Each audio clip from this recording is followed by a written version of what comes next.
listen, you get what you get when I just come home from the gym. So try to ignore what's going on just here. Okay, Last Breath. We finally come across, there are actually two very good movies this February that I highly recommend, and this being one of them, and another one I'll do in another video later, which is My Dead Friend Zoe. Last Breath kind of surprised me. I fully admit I went in thinking it was another February throwaway movie and was very surprised about how intense this movie is. Now, for those of you that don't know, it is based on a true story about a diver accident, a very serious diving accident that happened in the North Sea in September 2012, I believe, is what I read. Luckily, I knew nothing about this event going into the movie. I suggest you read as little about it before you see the movie. If you want to get into it afterwards, fine, but because I don't want that to actually kind of spoil the movie for you, knowing that it is a true event. Highly recommend it. I don't say that lightly. I know, ticket prices are crazy, $15, $20.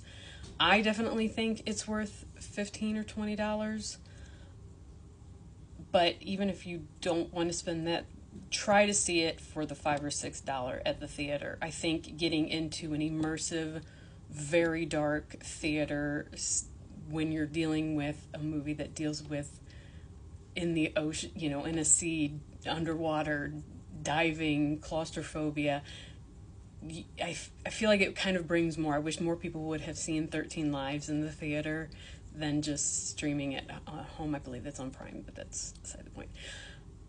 Yeah, so I suggest you go see this. It's surprisingly good. I enjoyed it. I think Fenn Cole, Woody Harrelson, Simu Lee, the setting, it's very much dealing with the people on the ship and the problems that they're having, but really between the three of those and this rescue mission that they really are, the two of them are really set upon helping the third.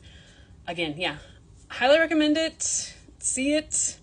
I'm gonna give it right now a 3.75 out of 5, because sometimes I really think, okay, it's a 3.5, but I really think it's also a 4, and I just don't know where I'm falling with it right now.